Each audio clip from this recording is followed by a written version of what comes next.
Assalamualaikum warahmatullahi wabarakatuh. Bersama saya Syufa'ad dari MelakaFX.com. Okay guys, so video kedua kita untuk pagi ini tentang AUD USD. Kalau ada perhatikan video sebelum ni, saya ada beritahu tentang this head and shoulder pattern. Alright. So head and shoulder pattern, dan nampaknya dia dah confirm kan dengan break this neckline. Okay. When this neckline breaks, kita tengok momentum pun turut samalah, dia pun turun ke bawah ni. Ni apa benda saya buat ni? Sekejap ini saya buang sekejap. Okey. Okay, so now dia dah break. So bila dia dah break kan, kita boleh buat target dia. Okay, I can put the target. Ini kita panggil price projection punya target So kalau saya ikut price projection, kita tak ada isu untuk pergi ke 73 lah. 7300. 0.7300. So it is like macam sekarang dalam maybe around 300. 300 pip guys, 300 pip. Kebarangkalian untuk AU ni turun. Dia boleh pergi kalau berdasarkan kepada price projection, dan kebetulan dia ada round number dekat sini. Okay, so apa yang saya cari, mungkin saya cari sedikit pullback. Okay, saya cari sedikit pullback daripada price. Dia mungkin akan retest this broken neckline, ataupun dia akan retest this support area ni. Ni support lah, tapi sekarang dah jadi resistant kan. Okay, so saya akan cuba mencari sedikit pullback dekat sini, dan saya akan cuba masuk di time frame yang lebih kecil. For example, saya suka kat H4, saya cuba cari entry di H4. Okay, kalau anda suka time frame H1, so cuba cari entry di time frame H1. Alright, tapi idea ni adalah this head and shoulder pattern dah confirm, dan saya akan cari peluang untuk sell. Untuk sell. So macam mana kalau saya salah? Kalau saya salah ataupun pattern ni tak jadi, sebenarnya dia kena naik sampai sini ni. Dia kena break this right shoulder. So this is the right shoulder kan. For this pattern untuk invalid, yang paling hardcore ni kalau dia naik dan break above this head and shoulder sebelah kanan. Okay, tapi pada masa yang sama, kalaulah dia naik, ini break kan, tiba-tiba dia naik, pum, sebatang candle, di engulf candle yang break ni, ini pun dah satu false break dah sebenarnya. So ini dah jadi satu alarming.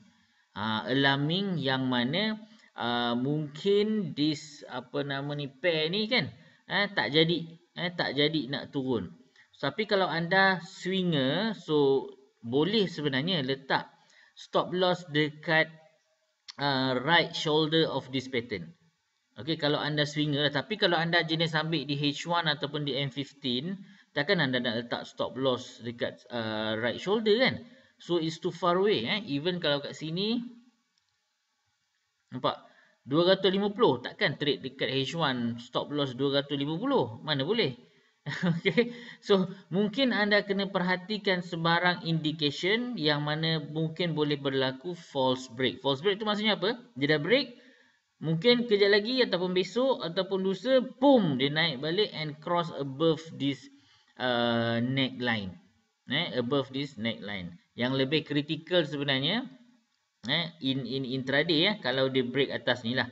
Ini pun sebenarnya dah alarm dah satu alarming yang mana mungkin tak jadilah kita punya pattern. Pattern dah jadi tapi dia nak buat false break. Nak buat macam mana kan? Sebab di sini ada engulf, tiba-tiba kan dia naik, boom, dia close atas ni. Tak payah tunggu atas ni lah. Kat sini pun buy right, kalau anda ada position, anda dah boleh cut loss. Okay, anda dah boleh cut loss. But I'm very much positive on AU.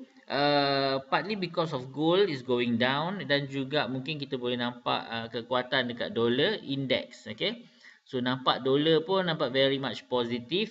So mungkin ini akan membantu out untuk turun.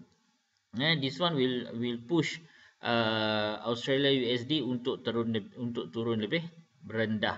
Okay, so we are looking at this 73. Of course bawah tu ada lagi, tapi lantaklah, pedulikan dulu. Kita nak tengok boleh tak dia pull back, dia retest. Kita nak cari entry dekat area neckline ataupun dekat 7650 punya resistance. Saya tandakan 7650 resistance area. Okay, so this is the area. Mungkin dia akan berlaku pullback lah. Kalau tak, maksudnya apa tahu? Dia nak terus turun ke bawah ni. Nak terus turun ke bawah. Kita mungkin tertinggal kapal in the early phase of this breakout. Tapi selepas itu, as long as we have the bias bearish tu kan, then cari peluang untuk sell. Jangan pula buy. Tak senonoh tu. Cari peluang untuk sell. Okay, kalau katakan hari ni dia turun kan, tak apa. Mungkin lusa dia akan pull back sedikit. Nanti kita cari balik resistance. Untuk kita masuk sell. Macam itulah. Tapi bias tu still negatif. Stop loss based on your position. Anda ni swinger ke? Kalau swinger, atas right shoulder cantik. Kalau anda intraday, saya ingat dekat area, let me mark the area for you guys. Somewhere dekat 7750 ni pun sebenarnya dah alarming dah. Kalau misalnya kita price naik sampai sini kan, this is too much untuk kita pertahankan if you are trading intraday. Okay, so itu saja dekat out. Saya bearish dekat Australia USD. Untung-untung dia turun, kita ada duit sikit lah, duit raya. Okay, so terima kasih. Assalamualaikum warahmatullahi wabarakatuh.